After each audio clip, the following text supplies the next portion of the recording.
Switch off ಹೋಗೋಕೆ ಮುಂಚೆ ಮಾಡಿರ್ತಾಳೆ. Anyways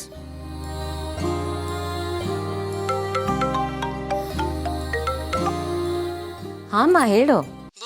ಏನ್ ಮಾಡ್ತಿದ್ಯಾ ಕಂದ? ಅಯ್ಯೋ ನಾನು ಟೆನ್ಷನ್ ಕಮ್ಮಿ ಆಗಲಿ ಅಂತ ಭಗವದ್ಗೀತೆ ಓದ್ತಿದ್ದೆಮ್ಮ. ಅಲ್ಲಿ ಎಕ್ಸಾಮ್ ಬರೆಯೋಕೆ ಹೋಗಿದ್ದಾಳಲ್ಲ, ನನಗೆ ಟೆನ್ಷನ್ ಆಗ್ತದೆ. ಎಕ್ಸಾಮ್ ಅವಳಿಗೆ ಟೆನ್ಷನ್ ನಿನ್ಗ? ಹಾಂ ಮತ್ತೆ ಆಗದೆ ಇರುತ್ತಮ್ಮ. ನಾವು ಚಿಕ್ಕ ವಯಸ್ಸಲ್ಲಿ ಎಕ್ಸಾಮ್ ಬರೆಯೋಕೆ ಹೋದಾಗ ಅಪ್ಪ ಎಷ್ಟು ಟೆನ್ಷನ್ ಮಾಡ್ಕೋತಿದ್ರು. ಅದು ಸರಿನೇ ಬಿಡು. ಮತ್ತೆ ಅಳಿಯಂದ್ರೆ ಏನು ಮಾಡ್ತಿದ್ದಾರೆ? ಅವರು ಒಂದು ಕೆಲಸದ ಮೇಲೆ ಆಚೆ ಹೋಗಿದ್ದಾರೆ. ನೀನು ಕೇಳಕ್ಕೆ ಮುಂಚೆ ಮೊಮ್ಮಕ್ಕಳು ಸ್ಕೂಲ್ಗೆ ಹೋಗಿದ್ದಾರೆ. ಮತ್ತೆ ನೀವು 3 ಜನ ಅಲ್ಲೇನು ಮಾಡ್ತಿದ್ದೀರಾ? ಮಕ್ಳನ್ನ ಕರ್ಕೊಂಡು ಇಲ್ಲಿ ಬಂದ್ಬಿಡು. ಇದೊಳ್ಳೆ ಚೆನ್ನಾಗಿ ಹೇಳಿದಮ್ಮ ನೀನು. ನಾನು ಹೇಳ್ತಿದ್ದೀನಿ ನಾನು ಟೆನ್ಷನಲ್ಲಿ ಇದ್ದೀನಿ ಅಂತ. ನೀನು ನೋಡಿದ್ರೆ ಮನೆಗೆ ಬಾ ಅಂತಿದ್ಯಾ ನೋಡು. ಮಲ್ಲಿ ಎಕ್ಸಾಮ್ ಮುಗಿಸ್ಕೊಂಡು ಬಂದು ನನಗೆ ಹೇಳಬೇಕು ಅವಳು ಎಕ್ಸಾಮ್ ಹೇಗೆ ಮಾಡಿದ್ಲು ಅಂತ. ಆಗಲೇ ನಂಗೆ ಸಮಾಧಾನ ಆಗೋದು. ಅಲ್ಲರಿಗೂ ನನ್ನ ಟೆನ್ಷನ್ ಕಮ್ಮಿ ಆಗಲ್ಲ. ಅದು ನಿನ್ನ ಮಾತಲ್ಲೇ ಗೊತ್ತಾಗ್ತಿದೆ ಬಿಡು. ಅಂದಾಗೆ ಕಂದ, ನಾನು ನಿನ್ಗೊಂದು ಮುಖ್ಯವಾದ ವಿಷಯ ಹೇಳಬೇಕಿತ್ತು. ಅದಕ್ಕೆ ಏನಿಲ್ಲ ಕಂದ, ನಾನೇ ಫೋನ್ ಮಾಡಕ್ಕೆ ಹೇಳಿದ್ದು. ಅದು ನಾನು ಅವಳಿಗೆ ಹೇಳಿದೆ, ಭೂಮಿ ಟೆನ್ಷನ್ ಮಾಡ್ಕೊಂಡಿರ್ತಾಳೆ, ಮಲ್ಲಿ ಬುದ್ಧಿವಂತೆ, ಅವಳು ಎಕ್ಸಾಮ್ ಕರೆಕ್ಟಾಗಿ ಬರೀತಾಳೆ, ಚಿಂತೆ ಮಾಡಬೇಡ ಅಂತ ಹೇಳು ಅಂತ ಹೇಳಿದೆ. ಅದಕ್ಕೆ ನಿಂಗೆ ಧೈರ್ಯ ಹೇಳಕ್ಕೆ ಫೋನ್ ಮಾಡಿದ್ದೆ ಅಷ್ಟೇ, ಬೇರೆ ಏನಿಲ್ಲಮ್ಮ. ಅಷ್ಟೇ ನಾ ಅಮ್ಮ ಹೆದರ್ಸೇ ಬಿಟ್ರು. ಕಂದ, ನಿಮ್ಮಮ್ಮನ ಬಗ್ಗೆ ನಿನಗೆ ಗೊತ್ತಲ್ವಾ? ಅವಳು ಕಾಫಿಗೆ ಒಗ್ಗರಣೆ ಹಾಕ್ತಾಳೆ. ಎಕ್ಸಾಜರೇಟ್ ಮಾಡೋದು ಅವಳ ಅಭ್ಯಾಸ. ನಿನಗೆ ಚೆನ್ನಾಗಿ ಗೊತ್ತಲ್ವಾ? ಒಂದನ್ನು 11 ಮಾಡ್ತಾಳೆ. ನೀನೇನು ತಲೆ ಕೆಡ್ಸ್ಕೋಬೇಡ, ನೀನು ಆರಾಮಾಗಿರು. ನಾನು ಮತ್ತೆ ಫೋನ್ ಮಾಡ್ತೀನಿ. ಓಕೆ? ಸರಿಪ್ಪ, ಥ್ಯಾಂಕ್ ಯುಪ್ಪ. ಸರಿಮ್ಮ, ಬಾಯ್. ಏನು ಮಂದಾಕಿ ನೀನು ಭೂಮಿಕಾಗೆ ಅಪೇಕ್ಷಾ ಮತ್ತು ಪಾರ್ಥನ ವಿಷಯ ಹೇಳಬೇಕು ಅಂತ ತಾನೇ ಇದ್ದಿದ್ದು? ಹೌದು. ಯಾಕೆ? ಅವ್ರು ನೆಮ್ಮದಿಯಾಗಿದ್ದಾರೆ. ಈಗ ಯಾಕೆ ಇದನ್ನೆಲ್ಲ ಹೇಳಿ ಅವ್ರ ನೆಮ್ಮದಿನ ಹಾಳು ಮಾಡಬೇಕು? ನೀವು ಆ ಥರ ಯೋಚನೆ ಮಾಡ್ತೀರಾ? ನಾನು ಬೇರೆ ಥರ ಯೋಚನೆ ಮಾಡ್ತೀನಿ. ನಾಳೆ ದಿವಸ ಅವಳಿಗೆ ವಿಷಯ ಗೊತ್ತಾಯ್ತು ಅಂದರೆ ನಮಗೆ ಗೊತ್ತಿದ್ದು ಅವಳಿಗೆ ತಿಳಿಸ್ಲಿಲ್ಲ ಅಂತ ಆಗಲ್ವಾ? ನೋಡು ಮಂದಾಕಿನಿ, ಮನೆಯಲ್ಲಿ ಒಂದು ಸಣ್ಣ ಸಮಸ್ಯೆ ಆಗಿತ್ತು. ಸಂಬಂಧಪಟ್ಟವ್ರಿಗೆ ಬುದ್ಧಿ ಹೇಳಿದ್ದೀವಿ, ಮುಗಿಸಿದ್ದೀವಿ, ಕ್ಲೋಸ್. ನೋಡು, ಅಪೇಕ್ಷಾ ಪಾರ್ಥ ಈಗ ಒಂದು ರೀತಿಯಲ್ಲಿ ಸಮಾಧಾನವಾಗಿದ್ದಾರೆ. ಈಗ ಮತ್ತೆ ಇದನ್ನೆಲ್ಲ ಹೇಳಿದ್ರೆ ಮತ್ತೆ ಬೆಂಕಿ ಹಚ್ದಂಗೆ ಆಗುತ್ತೆ. ಅವ್ರ ನೆಮ್ಮದಿನ ಯಾಕೆ ಹಾಳು ಮಾಡಬೇಕು? ಏನು ಮಾಡೋದು ರೀ, ಸಂಕಟ. ನಾವೇನು ಆಸೆ ಪಡ್ತೀವಿ ಹೇಳಿ? ನಮ್ಮ ಮುಂದೆ ನಮ್ಮ ಮಕ್ಕಳು ಚೆನ್ನಾಗಿರಲಿ ಅಂತ. ಆದರೆ ಇಲ್ಲಿ ಒಬ್ಬರಾದ್ಮೇಲೆ ಇನ್ನೊಬ್ರಿಗೆ ಸಮಸ್ಯೆ ಶುರು ಆಗ್ತಾನೆ ಇದೆ. ಇಷ್ಟು ದಿವಸ ಭೂಮಿಕಂಗೆ ತೊಂದರೆ ಇತ್ತು, ಈಗೇನೋ ಅವಳು ನೆಮ್ಮದಿಯಾಗಿದ್ದಾಳೆ ಅಂತಂದರೆ ಈಗ ನಮ್ಮ ಅಪ್ಪಿ ತೊಂದರೆಲಿದ್ದಾಳೆ. ಏನು ಮಾಡ್ತೀರಾ ಹೇಳಿ? ಮೊದಲೇ ಇವಳಿಗೆ ಮಕ್ಕಳಾಗಲ್ಲ ಅನ್ನೋ ಚಿಂತೆ, ಜೊತೆಗಿದ್ದು ಬೇರೆ ನಮ್ಮ ಜೀವನ್ಗೆ ಅವನಿಗೂ ಮಕ್ಕಳಾಗ್ತಾ ಇಲ್ಲ ಅಂತ ಚಿಂತೆ.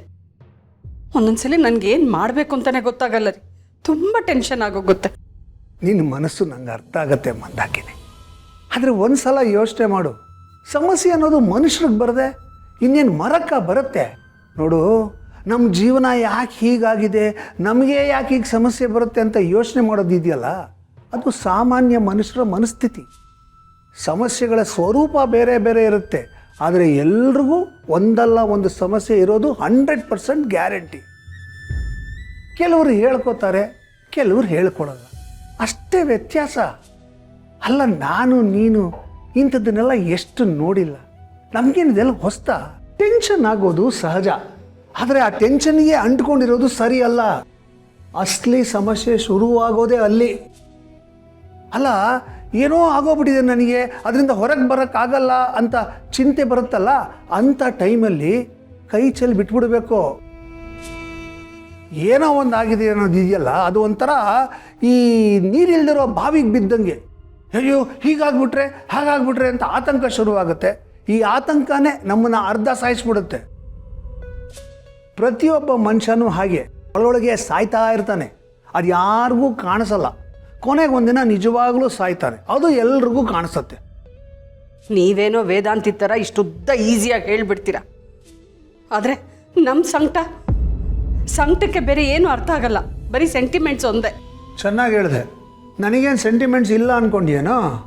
ನೋಡು, ನೀನು ಅವ್ರನ್ನ 9 ತಿಂಗಳು ಹೊತ್ತಿರ್ಬೋದು, ಆದರೆ ನಾನು ಅವ್ರನ್ನ 20-25 ವರ್ಷ ಹೆಗಲ ಮೇಲೆ ಹೊತ್ಕೊಂಡಿದ್ದೀನಿ. ನನಗೆ ನನ್ನ ಮಕ್ಕಳು ಏನು ಅಂತ ಚೆನ್ನಾಗಿ ಗೊತ್ತು. ಏನೇ ಆದರೂ ಜಯಿಸ್ಕೊಂಡು ಬರೋ ಶಕ್ತಿ ನನ್ನ ಮಕ್ಕಳಲ್ಲಿದೆ ಅಂತ ನನಗೆ ಪೂರ್ತಿ ನಂಬಿಕೆ ಇದೆ. ನೋಡು, ನೀನು ಪಾಸಿಟಿವ್ ಆಗಿರು, ಎಲ್ಲ ಒಳ್ಳೆಯದಾಗತ್ತೆ. ಸರಿ.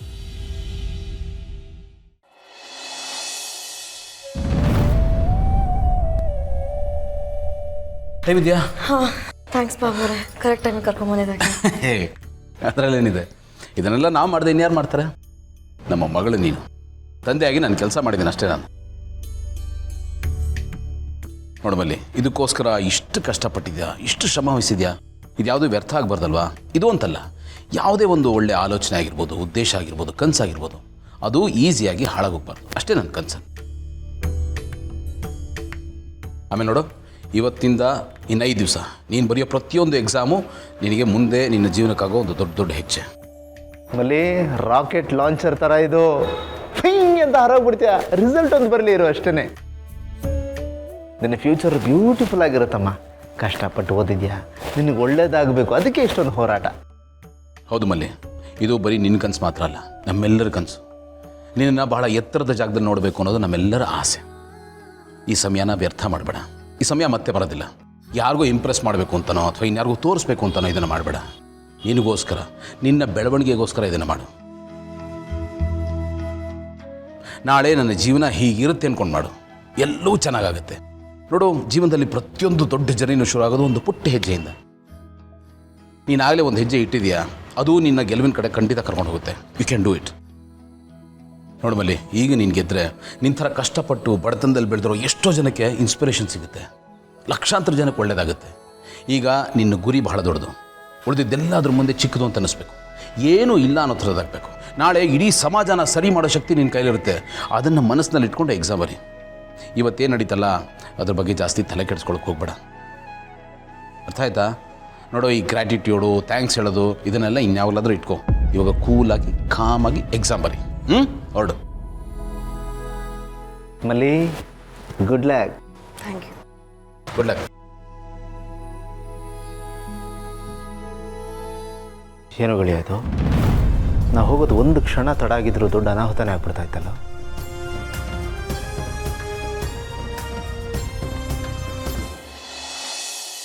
ನನ್ನ ಪ್ಲ್ಯಾನು ಸಕ್ಸಸ್ ಆದರೆ ಏನು ಆಗುತ್ತೆ, ಅಲ್ಲಿಗೆ ಮಲ್ಲಿ ಎಕ್ಸಾಮ್ ಬರೆಯೋ ಕತೆ ಮುಗಿದ ಹಾಗೆ. ಆದರೆ ಈ ಗೌತಮ್ ಇನ್ವೆಸ್ಟರ್ಸ್ನ ಮೀಟ್ ಮಾಡೋದನ್ನ ಹೇಗೆ ತಡೆಯೋದು? ಏನು ಮಾಡೋದು? ಏನಾದರೂ ಮಾಡಬೇಕಲ್ಲ.